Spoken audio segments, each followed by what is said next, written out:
Okay, so in my article, there were 3 studies all about cramming. The college gives students course materials. The point from this research study strategy is that distributing a given amount of study time over several sessions generally leads to better memory of the information than a single study for the same time. The first study is about extreme cramming for an exam. The students normally do not read the assignment by the instructor. The student puts off the course material until shortly before the exam.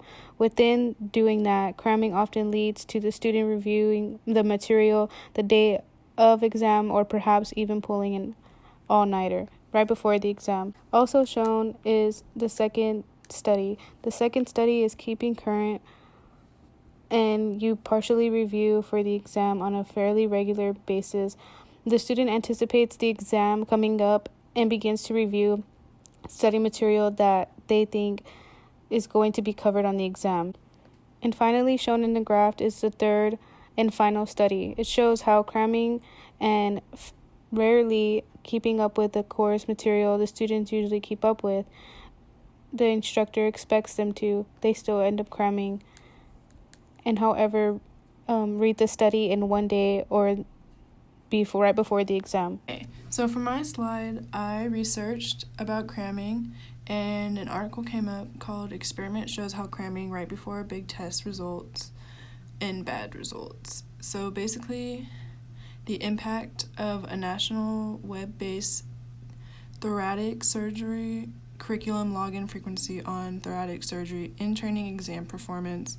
And they ran an experiment on surgical trainees for the following their login data and seeing how many times they logged in and when they did that exactly. And then they wanted to characterize their login frequencies and how well they performed on their exams and the improvement on their in-training examination over the years that they've done it. So the method that they used is they basically performed a review on the trainees who accessed the curriculum before 2014 in training examination, and then they used a login data collector from Site Analytics, and then the scores were compared between trainees who crammed greater than or equal to 30% and those who didn't. And they were stratified based on the 2014 examination percentile and the improvement in the percentile from 2013 to 2014 into high, medium, and low scores. And then for the results, out of 256 trainees who took the 2014 examination, 63 of those were categorized as crammers, and then basically the results showed the crammers increased their total study sessions right before the examination. And then that's what this picture or chart shows, is the baseline, and then the month before the test it showed high improvers and how much they logged in. Now, in general, most people do cram, but the best study strategy is distributed practice. Before I talk about the article, I must define what distributed practice is. It is a learning strategy where practice is broken up into a number of short sessions over a longer period of time. In the article, it explains that cramming just doesn't work because longer spread out study intervals are better. When you cram, you are getting way too much information thrown into your face, and most of this information will not be retained. As seen in the graph, the more spread out these study intervals are, the more information is retained.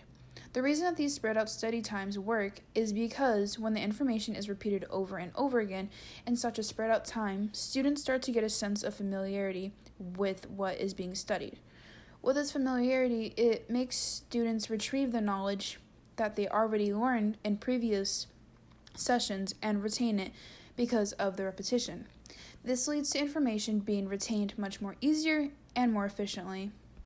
So in my article named Improving Learning Efficiency of Factual Knowledge in Medical Education, it explains the different types of studying practices.